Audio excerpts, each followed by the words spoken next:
नमस्कार। माउन्टेन समाचारमा स्वागत छ। म सचिता बुढाथोकी र म खगेन्द्र विष्ट। सुरुमा अहिलेसम्मका मुख्य समाचार।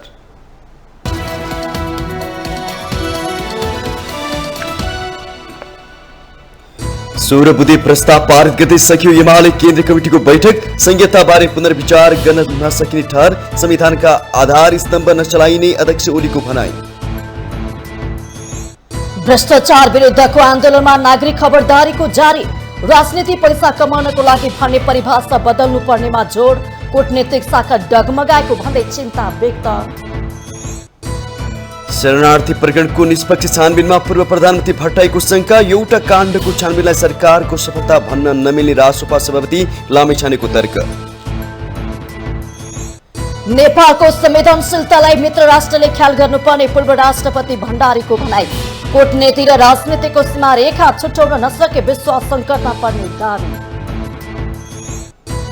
राष्ट्र बैंकले मौद्रिक नीतिलाई समीक्षा मार्फत खुकुलो बनाएको बताए पनि उद्योगी व्यवसायमा अझै असन्तुष्टि। उत्पादनमुखी क्षेत्रमा सस्तोमा ब्याज दर आवश्यक रहेको भनाई। बंगालको खाडीमा विकसित समुद्री आदि मोर्चाबाट जोगाउन दक्षिण पूर्वी बंगलादेशका करिब 5 लाख व्यक्तिलाई सुरक्षित स्थानमा सारिँदै 1500 आश्रय स्थल निर्माण।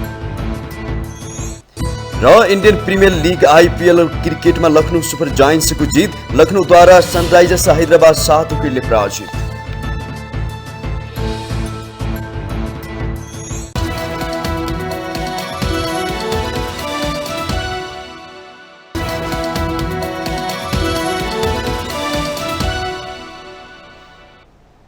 अब समाचार विस्तारमा। 16 बुँदे प्रस्ताव पारित गर्दै नेकपा एमालेको केन्द्रीय कमिटिको बैठक सकिएको छ। ललितपुरको च्यासल स्थित केन्द्रीय कार्यालयमा बिहीबारदेखि सुरु भएको बैठक सकिएको हो। एमालेले पार्टी केन्द्रीय कमिटी बैठकमा संहिताबारे छलफल नभएको स्पष्ट पारेको छ। बैठक समापन गर्दै अध्यक्ष केपी शर्मा ओलीले आफ्नो पार्टीले संहिताबारे पुनर्विचार गर्ने कुरा सोच्न पनि नसकिने प्रस्ट्याउनु भएको छ। बैठकमा संहिताको विरोधमा छलफल गरेको भने बाहिर भ्रमपूर्ण हल्ला चलाइएको उल्लेख गर्दै अध्यक्ष ओलीले एमालेले त्यस्ता हल्लालाई सम्पूर्ण रूपमा खारेज गर्ने बताएको पार्टीका प्रचार तथा प्रकाशन विभाग उपप्रमुख विष्णु रिजालले जानकारी दिनु भएको छ। अध्यक्ष ओलीले बैठकमा पार्टीको आधिकारिक निर्णय मात्रै बाहिर लैजान केन्द्रीय सदस्यलाई निर्देशन समेत दिनु भएको छ। उपप्रमुख रिजालका अनुसार अध्यक्ष ओलीले बैठकमा एमाले संविधान निर्माणको नेता पार्टी भएकाले यसमा कुनै पनि प्रकारका आधार स्तम्भ हल्लाउने वा चलाउने पक्षमा नरहेको पनि प्रश्न पार्नु भएको थियो। नेपालको कम्युनिस्ट आन्दोलन एउटा उदाहरणीय आन्दोलनको रूपमा रहेको छ। जनताको बौद्धिक जनवादको माध्यमबाट हामीले विश्व कम्युनिस्ट आन्दोलनलाई धेरै ठुलो योगदान गरेका छौँ। त्यो सहितको सन्दर्भ पारेर आजको सन्दर्भलाई लिएर मार्क्सवादको सृजनात्मक प्रयोगको सन्दर्भलाई लिएर हामीले विश्वका कम्युनिस्ट पार्टीहरूको एउटा अन्तर्राष्ट्रिय सम्मेलन यही 2075 भित्र के अरे यो 2080 सालभित्र यो 75 वर्ष पुगेको अवसरमा एउटा अन्तर्राष्ट्रिय सम्मेलन आयोजना गर्न गइरहेका छौँ। बैठकले मिशन ग्रासरुट अभियानबाट प्राप्त सुझावको आधारमा पार्टीको वार्षिक कार्ययोजना पनि तय गरेको छ, जसमा कम्युनिस्ट पार्टीहरूको अन्तर्राष्ट्रिय सम्मेलन गर्ने योजना समावेश गरिएको छ। 16 बुँदे प्रस्ताव पारित गर्दै एमाले केन्द्रीय कमिटिको बैठक सकिएको छ।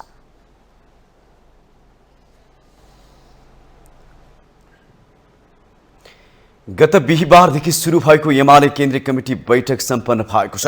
बैठकले माओवादी लडाकु शिविर घोटाला काण्डको छानबिनदेखि चर्चामा रहेका सबै काण्डको निष्पक्ष छानबिन अघि बढाउन माग गरेको छ। एक रिपोर्ट। विशेष प्रस्तावसँगै 16 बुँदे प्रस्ताव उल्लेख गरिएको एमालेको केन्द्रीय कमिटी बैठकमा चर्चित नक्कली भुटानी शरणार्थी प्रकरणसँगै माओवादी लडाकु शिविर घोटाला काण्डको छानबिन गर्नुपर्ने उल्लेख छ। विशेष प्रस्तावमा मुलुक राजनीतिक, आर्थिक र सामाजिक रूपमा संकटतर्फ उन्मुख हुँदै गएको निष्कर्ष निकालिएको छ। अस्थिरता र अराजकताका प्रवृत्तिहरू झाँगिन खोजेको भन्दै एमालेले अराजकतालाई नियन्त्रण गर्दै सामाजिक सद्भाव र एकता कायम गर्न देशका प्रमुख राजनीतिक पार्टीहरू बीच न्यूनतम समझदारी बन्न आवश्यक रहेको निष्कर्ष निकालेको छ। दलहरूका बीचमा समझदारी निर्माणका लागि पहल कदमी लिने उसको भनाइ छ। नेपाली नागरिकलाई नक्कली भुटानी शरणार्थी बनाएर विदेश पठाउने घृणित ठगी धन्दामा गृह मन्त्रालयकै उच्च नेतृत्व संलग्न रहनुले राज्य विरुद्धको अपराध संगठित रूपमा अघि बढाइएको भन्दै एमाले अन्तर्राष्ट्रिय क्षेत्रमा मुलुकको प्रतिष्ठामाथि नै गम्भीर प्रश्न खडा भएको बताएको छ। यो प्रकरणमा कुनै राजनीतिक पूर्वाग्रह र दबाव बिना निष्पक्ष रूपमा छानबिन गरी दोषीमाथि हदैसम्मको सजायको माग एमाले गरेको छ। राज्यका वैधानिक निकायबाट गरिने निष्पक्ष अनुसन्धानमा पूर्ण सहयोग रहने उसको भनाइ छ। एमाले लडाकु शिविर घोटाला काण्ड लगायत चर्चामा आएका सबै काण्डहरूको निष्पक्षतापूर्वक छानबिन अघि बढाउन पनि सम्बद्ध निकाय समक्ष आह्वान गरेको छ। विगतमा राष्ट्र विरोधी नीति र कदमहरूको प्रभाव यति बेला मुलुकको अर्थतन्त्रले झेल्नु परेको एमालेको दावी छ। व्यापारीका प्रतिनिधिहरूलाई अर्थ मन्त्रालयमा राखेर उनीहरूका स्वार्थ अनुकूल करको दरमा हेरफेर गरी बजेट बनाएको र अर्थतन्त्रको ठेक्का निश्चित व्यापारी घरानालाई दिएको प्रभाव स्वरूप यति बेला मुलुक चरम आर्थिक संकटतर्फ धकेलिएको उसको निष्कर्ष छ। एमाले मिटर ब्याज पीडित लघु वित्त र अन्य वित्तीय संस्थाहरूबाट पीडितहरूको समस्या समाधान गर्न सरकारसँग माग गरेको छ। सरकारका गलत आर्थिक नीति, कालो बजारीलाई प्रशय, अनुगमनको अभाव, अनियन्त्रित बजारले बजारमा शिथिलता आएर रोजगारीका अवसरहरू घटेको भन्दै नागरिकले दैनिक भोगिरहेको समस्याप्रति संवेदन हुन सरकारलाई आग्रह गरेको छ। बैठकले एमाले अध्यक्ष केपी शर्मा ओलीमाथि हालै झापा, इलाम, पाँचथर र तेह्रथुममा गरिएको सांघातिक आक्रमणको प्रयासलाई निकै गम्भीर रूपमा लिएको जनाएको छ। कतिपय तत्त्वहरूले संघीय लोकतान्त्रिक गणतन्त्र र संविधानमाथि प्रहार गर्ने कुचेष्टा गरिरहेको भन्दै एमाले गणतन्त्र र संविधान विरोधी हरकत बन्द गर्न चेतावनी दिएको छ। कोशी प्रदेश नामाकरण गरिनु उचित र स्वाभाविक हो भन्दै बैठकले साम्प्रदायिक र जनविरोधी क्रियाकलापमा संलग्न नहुन आग्रह गरेको छ। नक्कली भुटानी शरणार्थी प्रकरणले यति बेला सडकदेखि सदनसम्म तातेको छ। अनुसन्धानको क्रममा हाई प्रोफाइलका सदस्यहरू एकपछि अर्को गर्दै पक्राउ पर्दा कतै यो प्रकरण यथास्थितिमा रोकिने त होइन भनेर नागरिक स्तरबाट दबाव बढ्न थालेको छ। एक रिपोर्ट। नक्कली भुटानी शरणार्थी प्रकरणले राष्ट्रिय राजनीति यति बेला गरमाएको छ। शीर्ष दलहरूका उच्च पदस्थ व्यक्तिहरू मात्र होइन, संवैधानिक निकायका अख्तियार दुरुपयोग अनुसन्धान आयोगको नेतृत्व समेत विवादमा तानिएपछि यो प्रकरण अझै जेलिँदै गएको छ। प्रमुख आयुक्त प्रेम कुमार राईकै नाम यो प्रकरणमा तानिएपछि अख्तियारले गर्ने काममै कतै विवाद त हुने होइन भन्ने प्रश्न समेत उब्जिएको छ।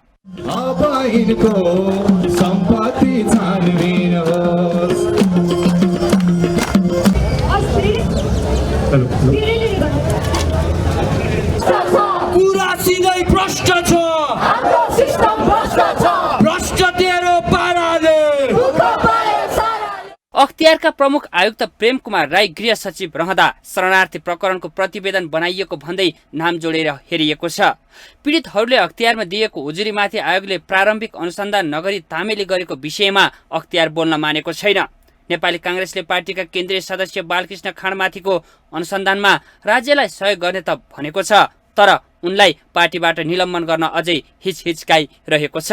नेकपा एमालेका सचिव टोपबहादुर रायमाझी फरार छन्। एमाले अध्यक्ष केपी शर्मा ओलीले रायमाझीको सिधै बचाउ नगरे पनि घुमाउरो पाराले असन्तोष पोखिरहनु भएको छ। शरणार्थीका नाममा भएको ठगी प्रकरणमा आफूलाई प्रशस्त जानकारी भएको र त्यो संसदमा प्रस्तुत गर्ने ओलीको अभिव्यक्तिले पनि धेरै प्रश्नहरू उठेको कतिपयको बुझाइ छ। विगतका घटनाहरू त्यति सुखद छैनन्। हरेक घटनाहरू बिस्तारै बिस्तारै छानबिनमा जाने, अनुसन्धान अधिकृत गर्ने र तोक्ने र अन्तमा अदालतमा मुद्दा पेश गर्दाखेरि कमजोर गरेर पेश गरेको हुनाले अधिकांश मुद्दाहरू हार्ने गरेका छन् र अपराधीहरू छुट्ने गरेका छन्। त्यसकारणले पनि यो पटक चाहिँ हामीले नछोडिकन सडकदेखि, सदनदेखि, जति पनि हुनसक्छ सञ्चार माध्यमदेखि नागरिक समाज सबैले नै विरोध गर्नुपर्छ भनेर हामीले यो खबरदारीलाई निरन्तरता दिएका छौँ र यसमा बढीभन्दा बढी नागरिकहरूको उपस्थिति आगामी दिनमा अझ बढेर जान्छ। उहाँहरूको जुन पापको घडा छ हैन, त्यो चाहिँ भरिसकेको छ, पापको घैँटो भरिसकेको छ र यो चाहिँ अब फुट्छ भन्ने लाग्छ।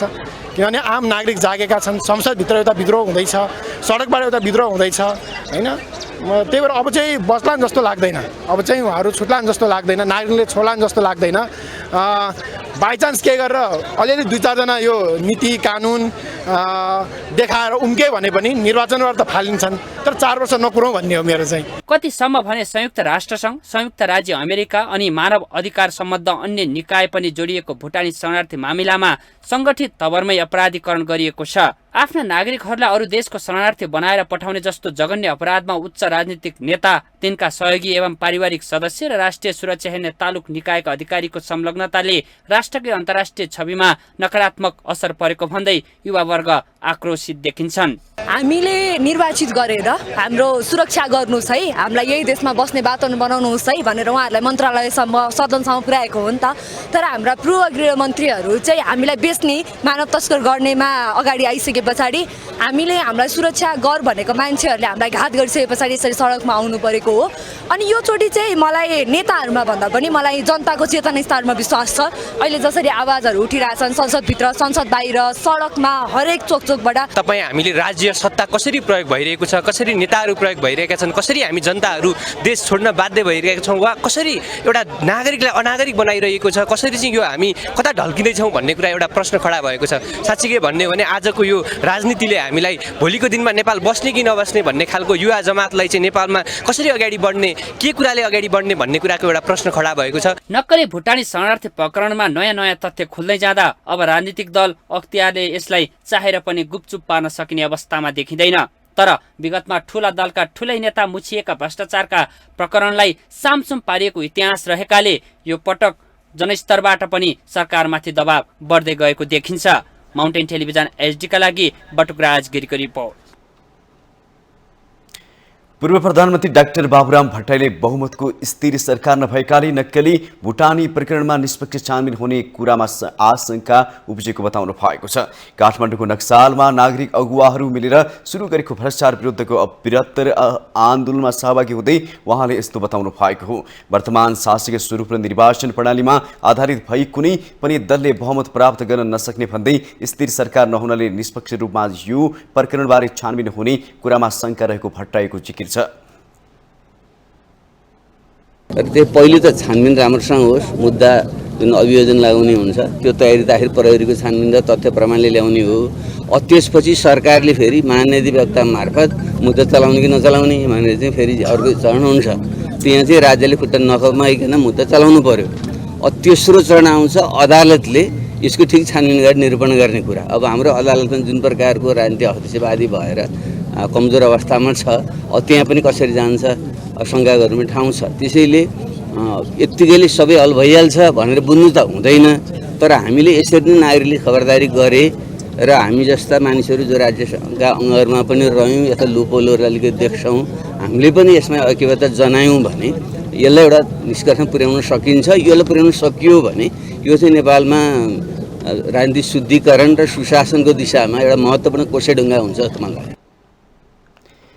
राष्ट्रिय स्वतन्त्र पार्टीका सभापति रवि लामिछानेले एउटा काण्डको छानबिन गर्दैमा सरकारको सफलता भन्न नसकिने टिप्पणी गर्नुभयो। भुटानी शरणार्थी काण्डलाई सरकारले सुरुवात बिन्दु मानेको भए धन्यवाद दिनुपर्ने भन्दै अन्य प्रकरणमा पनि छानबिन हुनुपर्ने बताउनुभयो। कुनै पनि पार्टी र पार्टीका शीर्ष नेताहरूले भ्रष्टाचारको विषयलाई विषयान्तर गर्न नहुने सभापति लामिछानेको भनाइ थियो। बेइज्जत किन हुन दिने? हामी उजागर भयो, कारबाही गऱ्यौँ, संसारका कयौँ देशका सिटिङ प्राइम मिनिस्टरहरू हतगढी लाएर गएको हामीले देखाएको छैनौँ र त्यो देशको बेइज्जत भएको होइन, यिनीहरूको इज्जत बढ्यो। सिटिङ प्राइम मिनिस्टर्सहरूलाई, सिटिङ प्रेसिडेन्टहरूलाई हातमा हतगढी लगाएर जेलभित्र कुद्ने देशहरूको नजिर अब हामीले कपी गर्ने हो। गलत छन् भने हेर्ने होइन, प्रमाण लुकाउने कोसिस होला। किन एक दिन पनि खेर नफालिकन, 1 घन्टा पनि खेर नफालिकन जो हुन् समाउने अनुसन्धानको दायरामा ल्याउनु, कसैलाई पनि छोड्ने। एउटा काण्डको अनुसन्धान हुँदै गर्दा सरकारलाई नै सफलता भने चाहिँ अलिक धेरै हुन्छ, यति धेरै फुल पनि नदियो होला अहिले। नागरिक अगुवा डाक्टर गोविन्द केसीले भुटानी शरणार्थी प्रकरणको सत्य तथ्य छानबिन गर्दा खुट्टा नकमाउन सरकारलाई सुझाव दिनुभयो। ठूला नेताहरू भ्रष्ट नभइकन साना तहका नेताहरूले भ्रष्टाचार गर्न हिम्मत नगर्ने डाक्टर केसीको भनाइ थियो। विस्तृत छानबिन हुनुपर्छ, निष्पक्ष छानबिन हुन्छ र शीर्षस्थ नेताहरू पनि के अरे यदि दोषी पाइयो भने उनीहरूलाई पनि कारबाही गर्नुपर्छ, उनीहरूलाई पनि कारबाही गर्नुपर्छ। शीर्षस्थ नेता भनेको देउबाजी, ओलीजी, प्रचण्ड आफै पनि हो। शीर्षस्थ नेता जबसम्म चाहिँ भ्रष्ट हुँदैन, अपराधी हुँदैन, ऊभन्दा तलको कर्मचारीको के अरे हुन गाह्रो पर्छ कि ऊभन्दा तलको कर्मचारीहरू चाहिँ अथवा कार्यकर्ता नेताहरू चाहिँ के अरे भ्रष्ट हुन गाह्रो पर्छ। यदि शीर्षस्थ नेता चाहिँ सही छ, स्वच्छ छविको छ भनेदेखि गाह्रो पर्छ।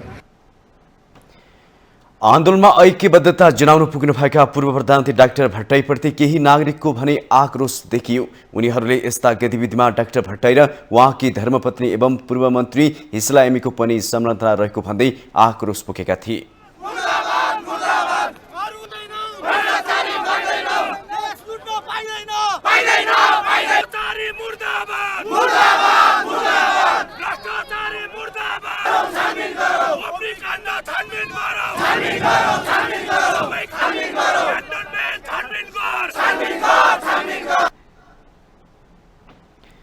भुटानी शरणार्थी प्रकरणलाई भित्रभित्रै मिलाउन खोजिएको भन्दै नागरिक अगुवाहरूले खबरदारी अभियान सुरु गरेका छन्।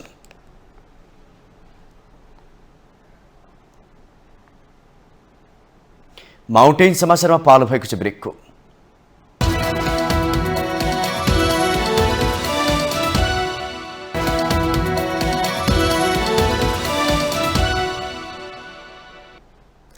ब्रेकपछि पुनः स्वागत छ। अब बाँकी समाचार। पूर्व राष्ट्रपति विद्यादेवी भण्डारीले छिमेकी देशहरूबीचको आपसी सम्बन्धमा विश्वासको नवीन आयाम थप्न अग्रसर हुनुपर्नेमा जोड दिनु भएको छ। डाक्टर अच्युत गौतम र डाक्टर सुरेन्द्र भण्डारीद्वारा लिखित पुस्तक विमोचन कार्यक्रममा उहाँले छिमेकी देशसँग कूटनैतिक भूमिका निर्वाह गर्दा राजनैतिक दल र नेताहरू संवेदनशील हुनुपर्नेमा जोड दिनु भएको छ। पूर्व राष्ट्रपति भण्डारीले नेपालको संवेदनशीलतालाई पनि मित्र राष्ट्रले ख्याल गरिदिनुपर्ने प्रश्न पार्नुभयो।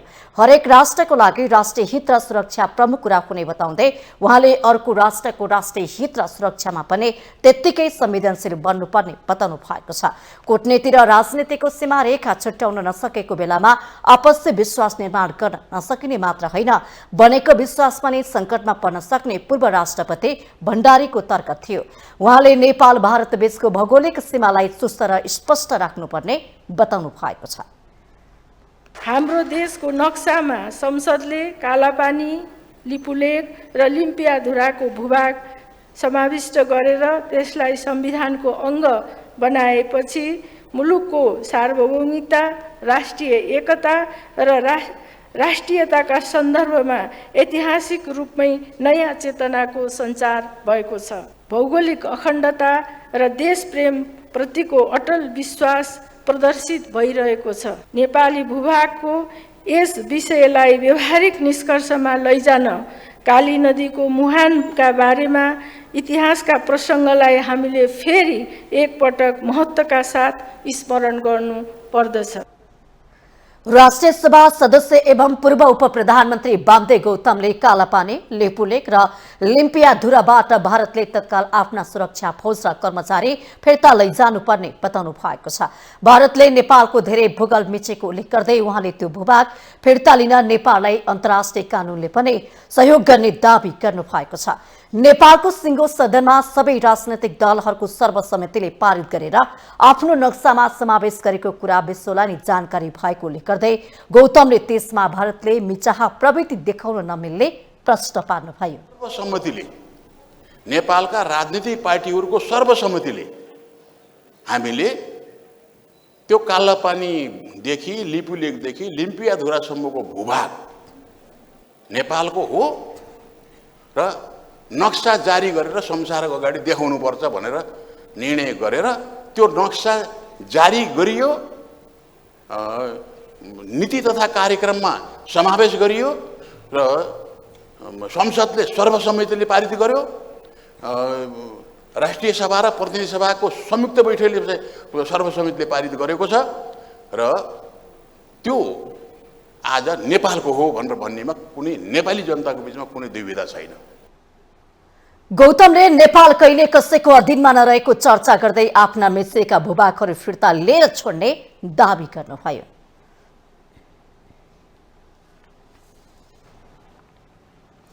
वर्षेनी बाढ र डुबानको चपेटामा पर्दै आएको कञ्चनपुरको दोधरा चाँदनीमा अग्लो घर अर्थात् सेफ हाउस बन्ने भएको छ। कञ्चनपुरको दोधरा चाँदनी नगरपालिकाका अधिकांश बस्तीहरू प्रत्येक वर्ष बाढीले प्रभावित हुने गरेका छन्।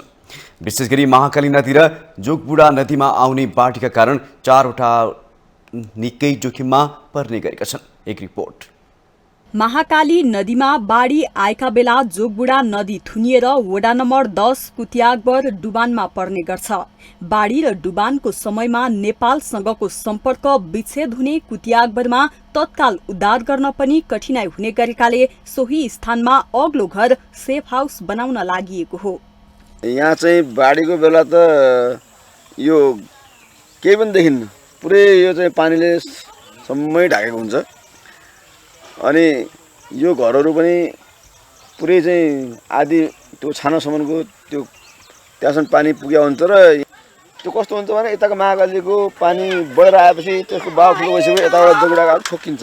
ठोकिसकेपछि यो जगुडाको पानी ब्याक भएर गाउँ डुबान पर्छ।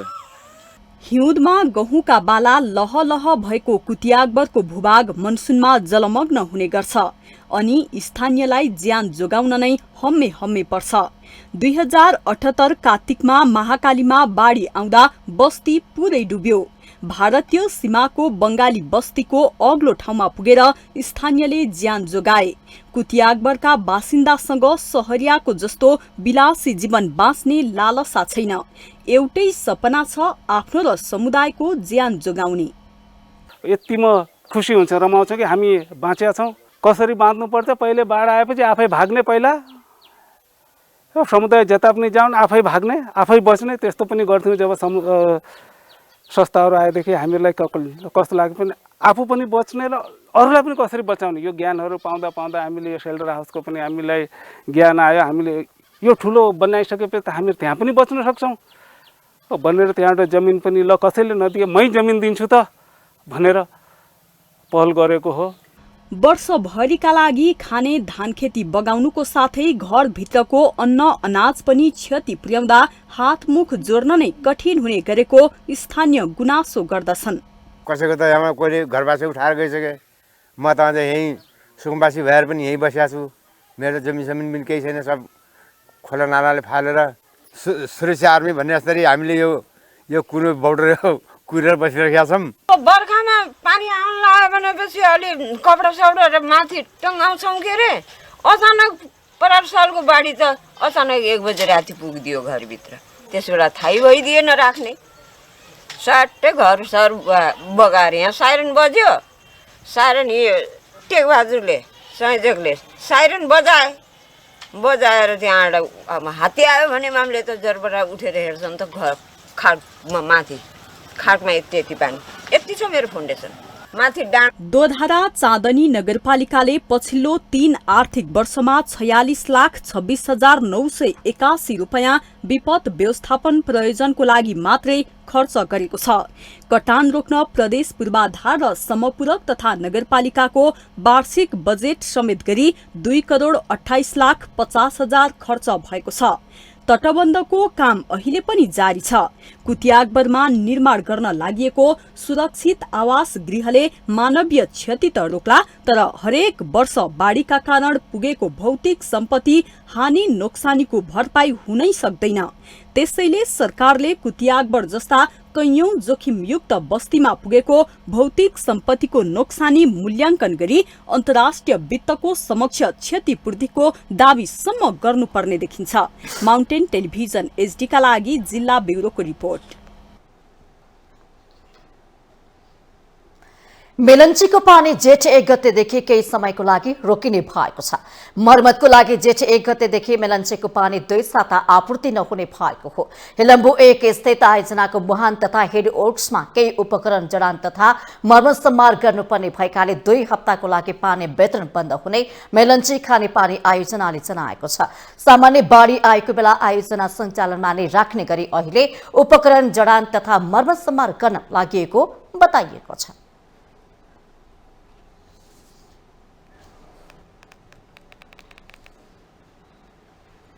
बङ्गलादेशको खाडीमा विकसित भइरहेको मोखा नामक चक्रवातको नेपालमा उल्लेखनीय प्रभाव नरहने जल तथा मौसम विज्ञान विभाग मौसम पूर्वानुमान महाशाखाले जनाएको छ।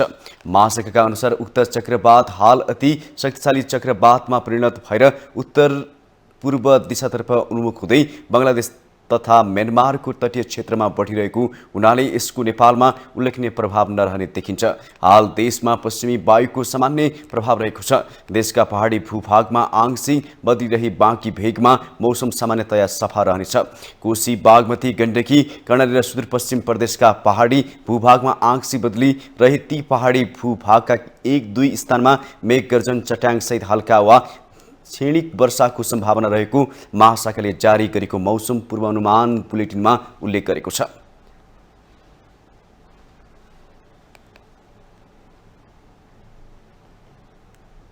माउन्टेन समाचारमा पालो भएको छ ब्रेकको।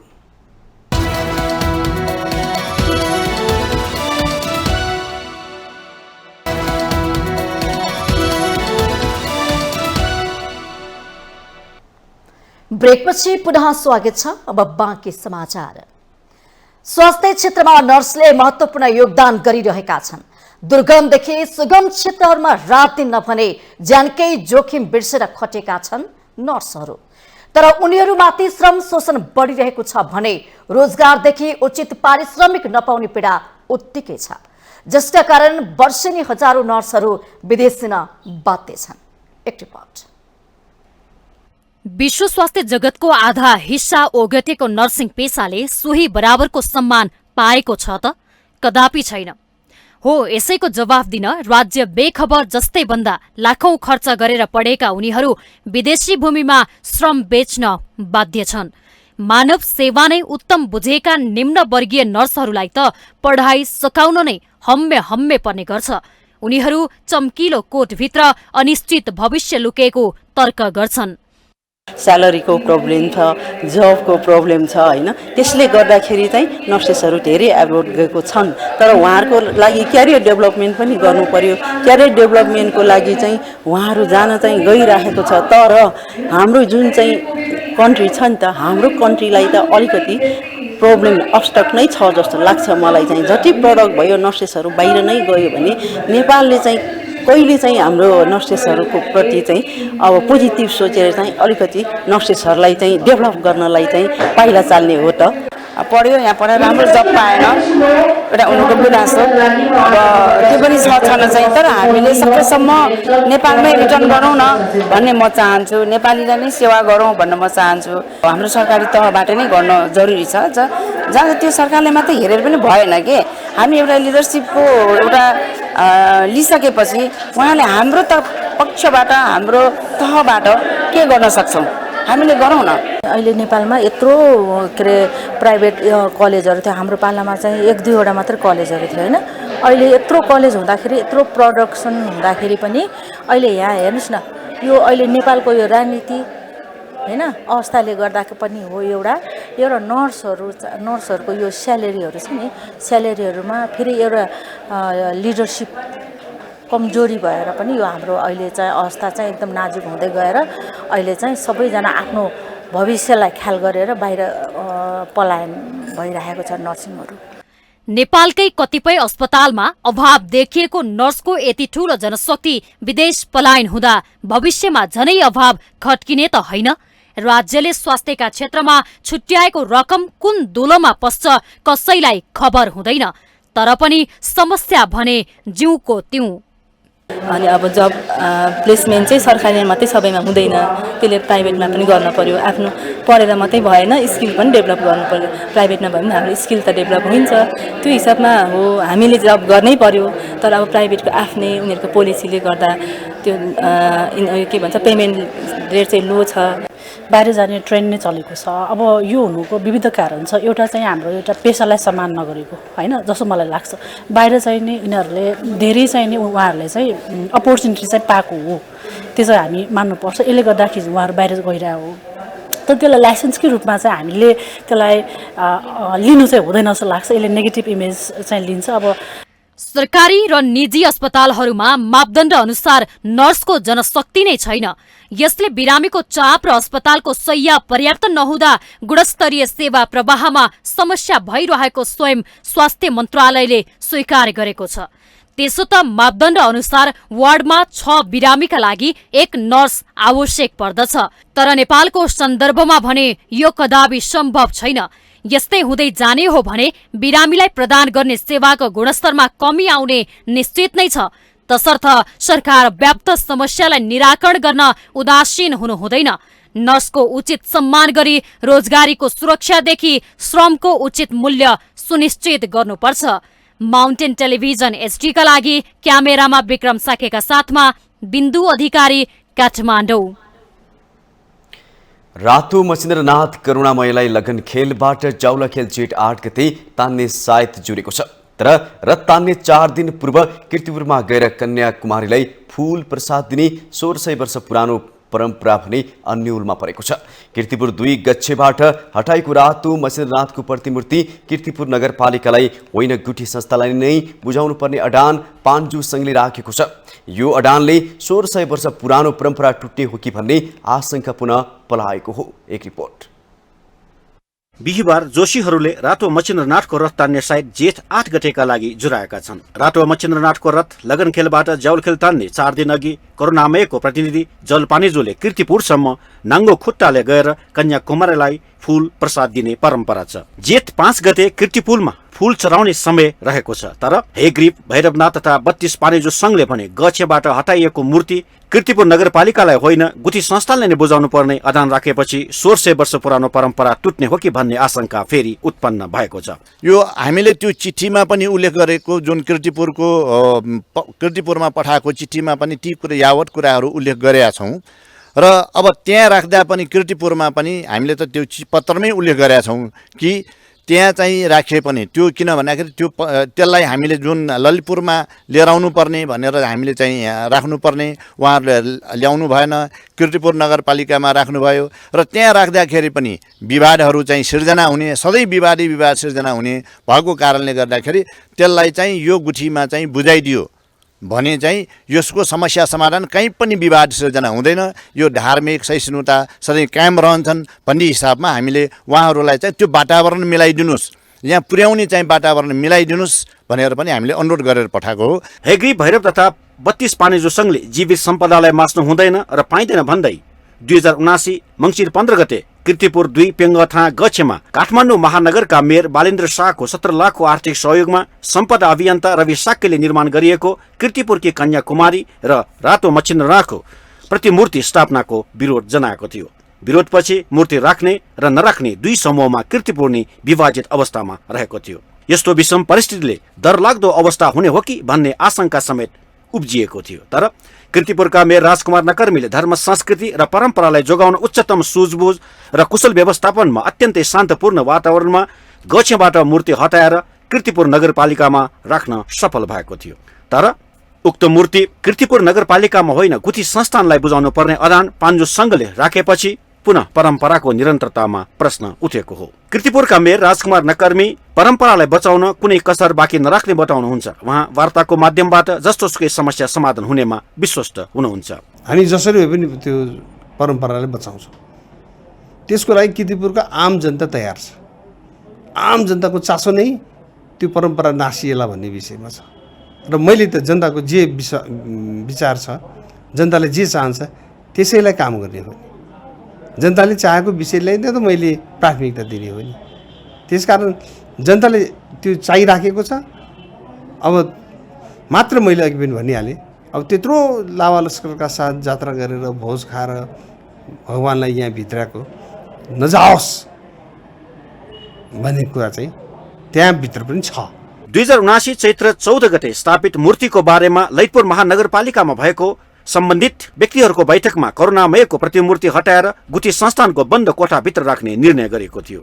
निर्णयमा कीर्तिपुर, ललितपुरका मेयर, गुठी संस्थान, ललितपुरका प्रमुख लगायत पान्जु संघ अभियन्ताहरूलाई हस्ताक्षर गरेका थिए। पान्जु संघले निर्णय अनुसार प्रतिमूर्ति गछेबाट हटाए पनि गुठी संस्थानलाई हस्तान्तरण नगरिएको भन्दै हस्तान्तरण नगरेसम्म परम्परालाई निरन्तरता नदिने भनेर विज्ञप्ति जारी गरिएको हो। सेटल भयो, एमिकेबल सेटलमेन्ट भयो। त्यो भनेको चाहिँ मूर्ति झिकेर मूर्ति लगेर चाहिँ बन्दी कोठामा लगेर गुठी संस्थानको बन्दी कोठामा लगेर बुझाइदिने। सरकारले जे निर्णय गर्छ अन्तिममा त्यही निर्णय मेरो पनि हुन्छ, म त्यो स्वीकार्नुपर्छ, मेरो बाध्यता छ। मच्छिन्द्रनाथको दाहिने हात भएर चाहिँ लेख्ने अधिकार पाएको हो गुठी संस्थान। भगवानले त आफै त लेख्नुहुन्न, दाहिने हात भएर चाहिँ लेख्न पाएको अधिकार युक्त संस्था भए तापनि बाहेस गरिएको छ। अर्कोतर्फ प्रतिमूर्ति स्थापना गर्ने गछेसुकी समाजले अब उपरान्त हाम्रो कुनै सरोकार र सम्बन्ध रहने छैन भनी विज्ञप्ति निकालेर यसबाट अलग भएको घोषणा गरेको छ। यसरी मूर्ति स्थापना गर्ने गछेसुकी समाज नै पन्छिएको अवस्थामा पुनः विवादको औचित्य रहँदैन। तसर्थ सबैले बुझ्नुपर्ने कुरा के छ भने महास्नानलाई रातो मच्छिन्द्रनाथको मृत्यु संस्कारको रूपमा पनि लिइन्छ। महास्नानको मध्यरातमा रातो मच्छिन्द्रनाथको शव यात्रा समेत गरिन्छ। महास्नान पूर्व रातो मच्छिन्द्रनाथको जीवन्यास निकालेर कलशमा राखिन्छ। नयाँ मूर्तिको निर्माण गरी फेरि जीवन्यास स्थापित गरिन्छ।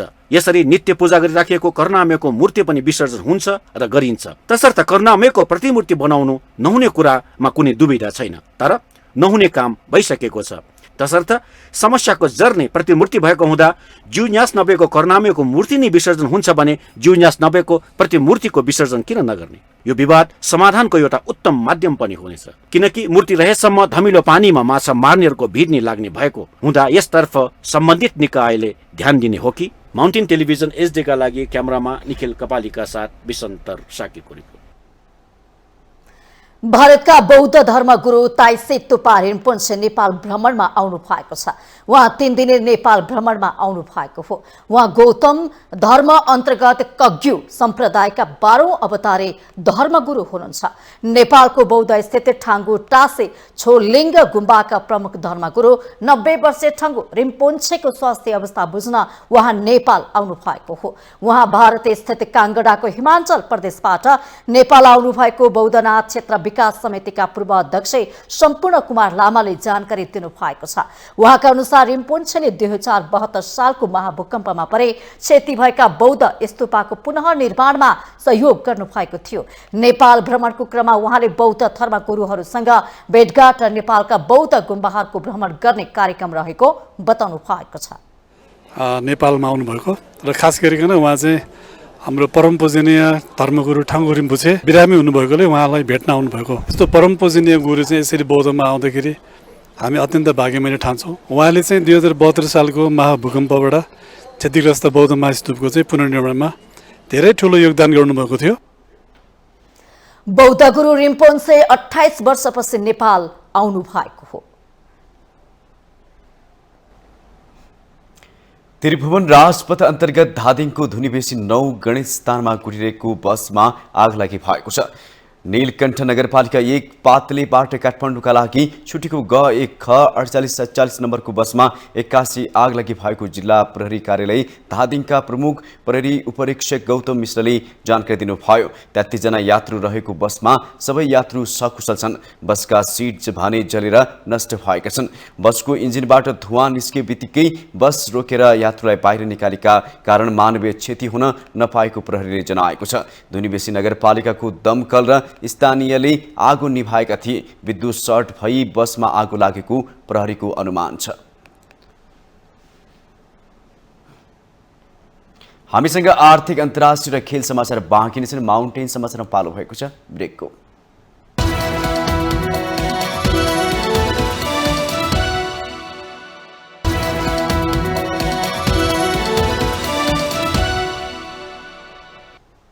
ब्रेकपछि पुनः स्वागत छ। अब पालो आर्थिक समाचारको।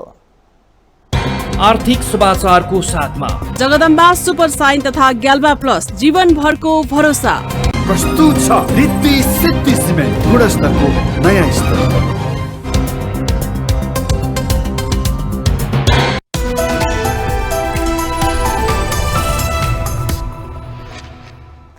नेपाल राष्ट्र बैंकले शुक्रबार मौद्रिक नीतिको तेस्रो त्रैमासिक समीक्षा गरेको छ, जसमा बैंकको ब्याज दर 1% घटेको छ भने होटल तथा निर्माण व्यवसायी संघलाई पुनः कर्जा तथा पुनः तालिकीकरणको व्यवस्था गरेको छ।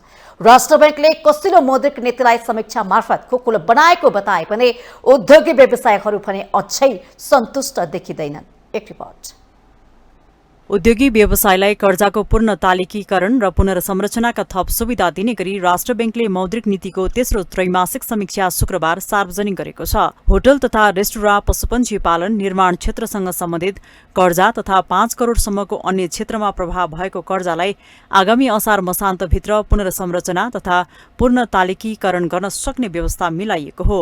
मौद्रिक नीतिको समीक्षापछि राष्ट्र बैंकले अपेक्षाभन्दा बढी लचकदार नीति आएको दावी गरे पनि उद्योगी व्यवसायीहरू भने यसमा सन्तुष्ट देखिएका छैनन्। 2078 सालमा नै पुनर्कर्जा तथा पुनर्संरचना गर्न यी क्षेत्रहरूले माग गरे पनि ढिलै भए पनि सम्बोधन भएकाले केही राहत त ल्याएको छ। तर बैंकको ब्याज दर यथावत रहनु, निर्माण सामग्रीको तथा इन्धनको मूल्य बढ्नु जस्ता कारणले दीर्घकालीन समाधान हुन नसकेको निर्माण व्यवसायी महासंघका अध्यक्ष रवि सिंह बताउनुहुन्छ। को भुक्तानी गर्न सक्ने क्षमता नहुनु, यी सबै कुराले अत्यन्त प्रभावित निर्माण उद्योगलाई यो वर्षको अन्तिम त्रैमासिकलाई मात्रै टार्गेट गरेर निर्माण उद्योग चलायमान हुँदैन। साँच्चै नै पूर्वाधारको विकास गर्ने हो र देशको अर्थतन्त्रलाई सुदृढ गर्ने हो भने उद्योगहरूको उद्योग निर्माण उद्योगलाई प्राथमिकतामा राखेर पूर्वाधार क्षेत्रको कस्टलाई कहाँ कुन एंगलबाट कुन कोणबाट चाहिँ घटाउन सकिन्छ भनेर राष्ट्रिय चिन्तन आवश्यक छ। निर्माण क्षेत्रमा राष्ट्र बैंक तथा बैंकहरूले 20% लगानी बढाउनु पर्ने, सरकारी तथा निजी क्षेत्रले पूर्वाधारको क्षेत्रलाई प्राथमिकतामा राखेर अगाडि नबढाएसम्म अर्थतन्त्र सबल हुन नसक्ने व्यवसायीहरू बताउँछन्। यो पूर्वाधार क्षेत्रमा कम्तीमा 20% सबै बैंकहरूले लगानी गर्ने व्यवस्था चाहिँ राष्ट्र बैंकले नीतिमा समावेश गर्नुपर्छ। आगामी वर्षको मौद्रिक नीतिमा र ऋणहरूलाई रिस्ट्रक्चर गर्ने, ब्याजलाई रिस्ट्रक्चर गर्ने र रिफाइनेन्सिङ गर्ने काम भयो भने निर्माण उद्योग चलायमान हुन्छ र निर्माण उद्योग चलायमान हुनु भनेको अर्थतन्त्र चलायमान हुने हो। मुलुकको समृद्धि चाहने बजेटको व्यवस्था हुनुपर्छ, पूर्वाधारलाई प्राथमिकता राख्नुपर्छ। एक वर्षको म्याथले मात्रै समस्याको समाधान हुँदैन। त्रैमासिक समीक्षाले उत्पादनमुखी र निर्माण क्षेत्रको लागि एकल अङ्कमा ब्याज दर कायम गर्न भने चुकेको विश्लेषण हुन थालेको छ। उत्पादनमुखी क्षेत्रमा सस्तोमा ब्याज दर कायम हुन नसक्दा दिगो लक्ष्य हासिल हुन नसक्ने सरोकारवालाहरूको बुझाइ छ। भ्यालु एडिसन 30% भएका उद्योगहरू र निर्माण सम्बन्धी कार्यहरू यतिकोमा चाहिँ कमसेकम ब्याज चाहिँ सस्तो बनाउने चाहिँ नीति आउँछ भन्ने हामीले आश लिएको थियौँ। एनपिएलाई कन्ट्रोलमा राख्नको लागि र देशको अर्थतन्त्र, त्योभन्दा पनि ठुलो कुरा देशको अर्थतन्त्रलाई चलायमान बनाउनको लागि हामीले अहिले ब्याज चाहिँ घटाउनु एकदमै आवश्यक छ। एउटा चाहिँ रोग ज्वरो अलि बढी नै छ, त्यसमा चाहिँ एन्टिबायोटिकको डोज पुगेन जस्तो लाग्यो। देशको समग्र अर्थतन्त्रलाई चलायमान बनाउने हो भने उत्पादन तथा निर्माण क्षेत्रमा सस्तोमा ब्याज दर कायम गर्न आवश्यक रहेको बैंकर्सहरू पनि स्वीकार गर्छन्। सरकारले आगामी वर्षको बजेटमा सबै क्षेत्रको प्राथमिकतालाई ध्यानमा राखी बजेट ल्याउन आवश्यक रहेको सरोकारवालाहरूको सुझाव छ। माउन्टेन टेलिभिजन एसडीका लागि क्यामेरामा निखिल कपालीको साथमा विद्या तामाङको रिपोर्ट। अब पालो अन्तर्राष्ट्रिय समाचारको।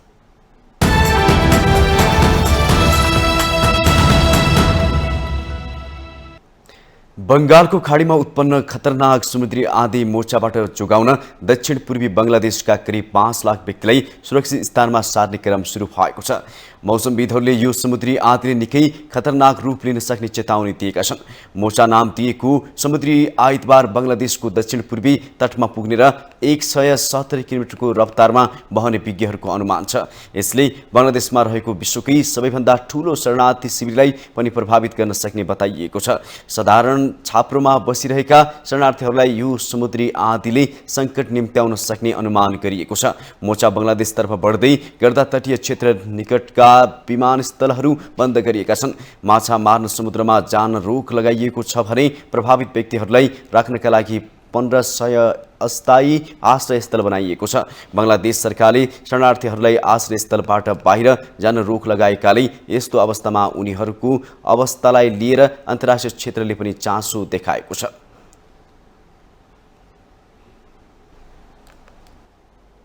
अब पालो खेल समाचारको।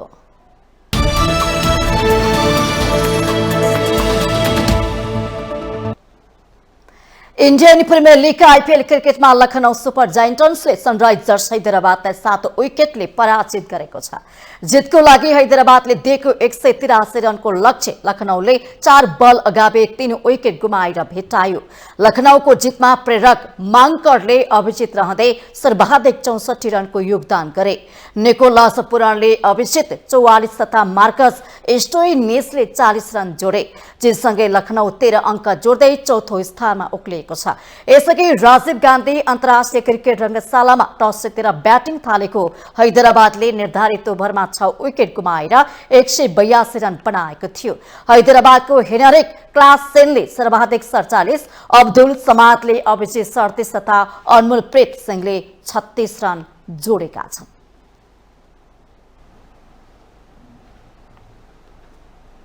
शहीद स्मारक ए डिभिजन लिगमा आर्मीले चर्च बोइज युनाइटेडलाई हराएको छ। दोस्रो रङ्गशालामा शनिबार भएको खेलमा आर्मीले चर्च बोइजलाई 1-0ले हराएको हो। आर्मीको जितमा जिलेस्पी जङ कार्कीले 43औं मिनेटमा विजयी गोल गरे। जितसँगै ए डिभिजन लिगको उपाधि होल्ड थप पिछिलो बन्नेको देखिन्छ। जितसहित आर्मी उपाधि होल्डमा फर्केको छ। उसले 17 खेलबाट 24 अङ्क जोडेको छ। चर्च 30 अङ्क सहित दोस्रो स्थानमा यथावत छ। यस्तै शनिबार नै ललितपुर स्थित च्यासल मैदानमा भएको खेलमा मसिन्द्र क्लबले 3 स्टार क्लबलाई पराजित गरेको छ। मसिन्द्रले 3 स्टारलाई 1-0 गोल अन्तरले पराजित गरेको हो। मसिन्द्रका लागि एक मात्र निर्णायक गोल जापानी खेलाडी युता सुजुकीले खेलको 10औं मिनेटमा गरेका थिए। जितपछि मसिन्द्रको 27 अङ्क भएको छ। 3 स्टारको 25 अङ्क रहेको छ।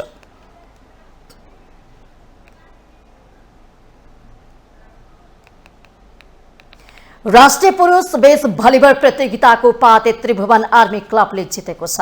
पाल्पाको रानी महलमा शनिबार सम्पन्न खेलमा नेपाल पुलिस क्लबलाई पराजित गर्दै आर्मीले उपाधि उचालेको हो। आर्मीका दिल सुनुवा र दुर्गा प्रसाद महतोको जोडीले पुलिसको एम बहादुर राणा र चन्द्रबहादुर कुँवरको जोडीलाई 21-19 र 21-15 को सोझो सेटमा हराएका छन्। उपाधि सहित आर्मीले 1,50,000 रुपियाँ प्राप्त गरेको छ भने उपविजेता बनेको पुलिसले 1 लाख रुपियाँमा चित्त बुझाएको छ। अर्को विभागीय टोली सशस्त्र प्रहरी बल एपीएफको टिमले कर्णाली प्रदेशलाई 21-18 र 21-17 को सोझो सेटमा हराउँदै तेस्रो बनेको छ। एपीएफले 50,000 र कर्णालीले 25,000 रुपियाँ प्राप्त गरेका छन्। चैत्र 28 गतेबाट रानी महल प्राङ्गणमा सुरु भएको प्रतियोगितामा कर्णाली, लुम्बिनी, गण्डकी, बागमती मधेस प्रदेश तथा 3 विभागीय क्लब र आयोजक गरी 9 टोलीको सहभागिता रहेको थियो।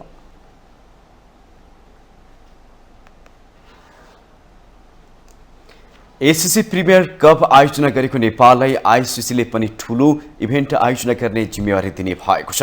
नेपाल क्रिकेट संघका अध्यक्ष चतुरबहादुर चन्दका अनुसार नेपालले आगामी नोभेम्बरमा काठमाडौँमा टी20 विश्वकप अन्तर्गत एसिया छनौटको खेल आयोजना गर्नेछ। अर्को वर्ष सन् 2024मा अमेरिका र वेस्ट इन्डिजले संयुक्त रूपमा आयोजना गर्ने टी20 विश्वकपका लागि एसिया छनौट खेल गराउने जिम्मा नेपालले पाएको हो। प्रतियोगिता यसै वर्षको नोभेम्बर 1 देखि 10 तारिकसम्म काठमाडौँको त्रिवी क्रिकेट मैदान र मूलपानी मैदानमा हुनेछ। एसियाली छनौटमा नेपालसहित ओमान, हङकङ, युएई, बहराइन र सिङ्गापुरले प्रतिस्पर्धा गर्ने पक्का भइसकेको छ भने बाँकी 2 टोली छनौट पूरा गरेर आउनेछन्।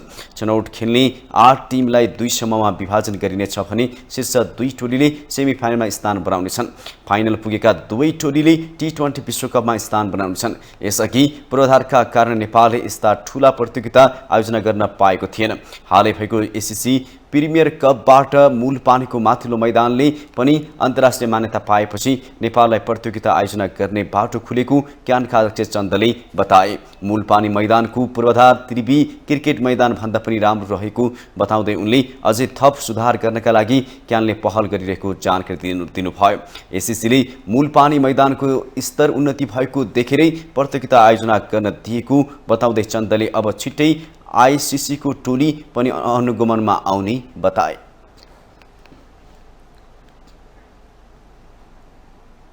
माउन्टेन समाचारमा पालो भएको छ ब्रेकको।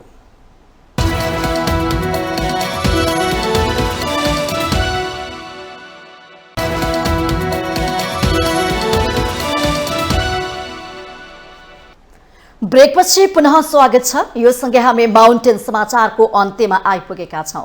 जाँदा जाँदै मुख्य समाचार पुनः एकपटक।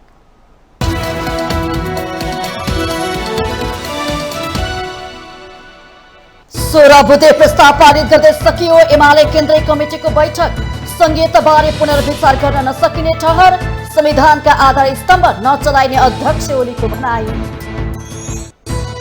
भ्रष्टाचार विरुद्धको आन्दोलनमा नागरिक खबरदारी जारी। राजनीति पैसा कमाउनका लागि भन्ने परिभाषा बदल्नु पर्नेमा जोड। कूटनीतिक साग डगमगाएको भन्दै चिन्ता व्यक्त। शरणार्थी प्रकरणको निष्पक्ष छानबिनमा पूर्व प्रधानमन्त्री भट्टराईको शंका।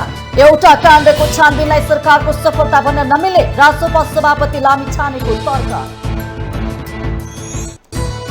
नेपालको संवेदनशीलतालाई मित्र राष्ट्रले ख्याल गरिदिनुपर्ने पूर्व राष्ट्रपति भण्डारीको भनाई। कूटनीति र राजनीतिको सीमा रेखा छुट्याउन नसके विश्वास संकटमा पर्ने दावी। राष्ट्र बैंकले मौद्रिक नीतिलाई समीक्षा मार्फत कुकुलो बनाएको बताए पनि उद्योगी व्यवसायमा अझै असन्तुष्टि। उत्पादन मुख्य क्षेत्रमा सस्तोमा ब्याज दर आवश्यक रहेको भनाई। बंगालको खाडीमा विकसित समुद्री आँधी मोर्चाबाट जोगाउन दक्षिण पूर्वी बंगलादेशका करिब 5 लाख व्यक्तिलाई सुरक्षित स्थानमा सारिँदै 1500 आश्रय स्थल निर्माण। र इन्डियन प्रिमियर लिग आइपिएल क्रिकेटमा लखनऊ सुपर जायन्ट्सको जित। लखनऊद्वारा सनराइजर्स हैदराबाद 7 विकेटले पराजित।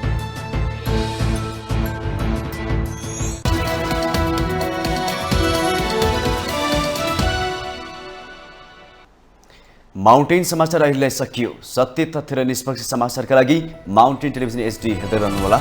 नमस्कार।